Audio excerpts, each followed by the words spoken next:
c'est encore, je dirais, une nouvelle épreuve pour notre filière, parce que nous avons déjà une épreuve depuis 14 mois maintenant avec la Chine, comme vous le savez, qui nous impose une enquête anti-dumping.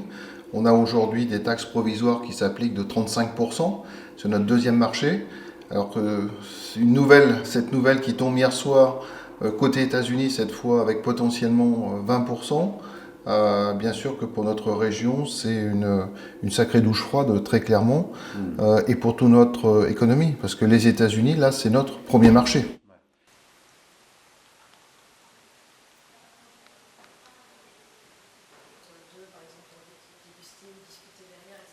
Ça, je veux bien après.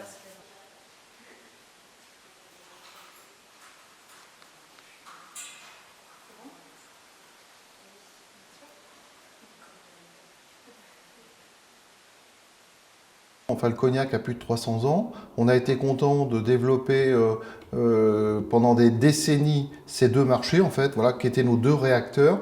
Et ce qu'il faut savoir, c'est qu'historiquement, il y en avait un qui allait pas bien, mais l'autre allait toujours bien. Et là, ça n'est jamais arrivé dans l'histoire du cognac que les deux aillent pas bien en même temps.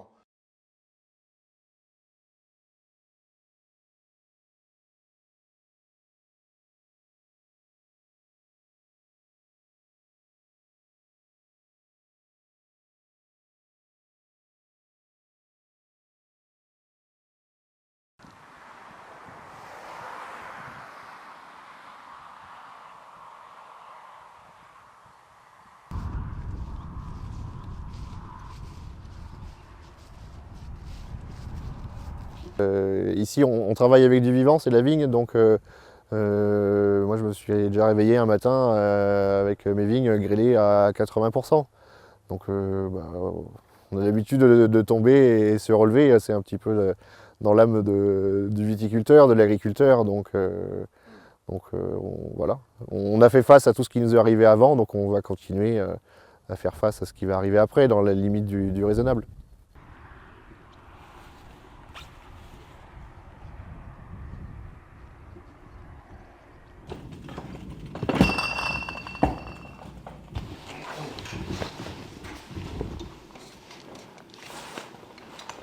Parce qu'en France, on a plein de produits magnifiques, en dehors du cognac, le calvados et l'armagnac, c'est des produits qu'on ne devrait pas avoir besoin d'autant exporter, qu'on devrait consommer un peu plus en France et importer un peu moins de rhum ou de whisky, ce qui n'empêche rien du tout à la qualité de ces produits, hein.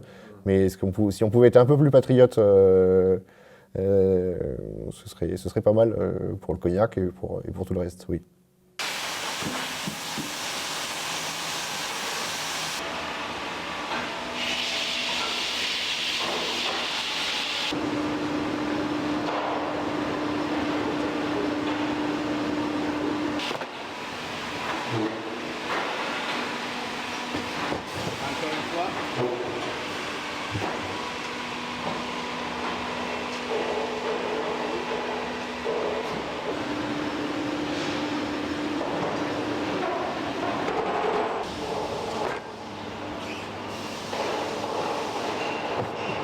Alors le cognac est déjà inscrit, nous, dans nos lignes budgétaires, puisque ça fait plus d'1 an que le marché souffre et qu'il est en régression. D'abord par rapport aux exportations sur la Chine et sur les États-Unis. C'est encore une couche supplémentaire de difficultés qui s'ajoute sur le marché local et sur toute l'économie locale.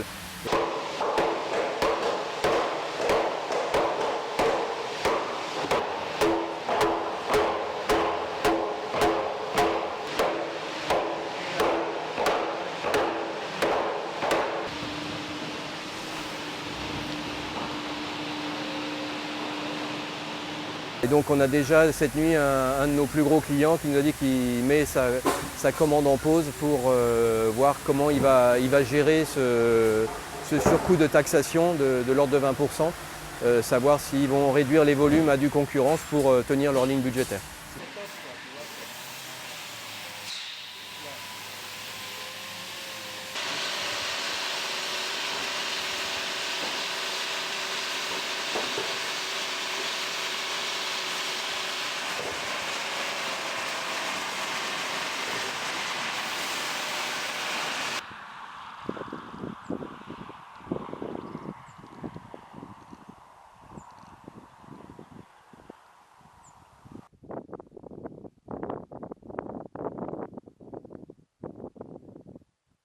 Donc on veut que tout ça redescende, la désescalade, qu'on retrouve des relations commerciales apaisées, d'autant plus avec les États-Unis qui sont un partenaire, on ne va pas revenir à Lafayette, mais ça fait plus de 250 ans qu'on est partenaire, qu'on est très proche, qu'on s'est toujours soutenu. Il faut qu'on arrive à des choses plus mesurées.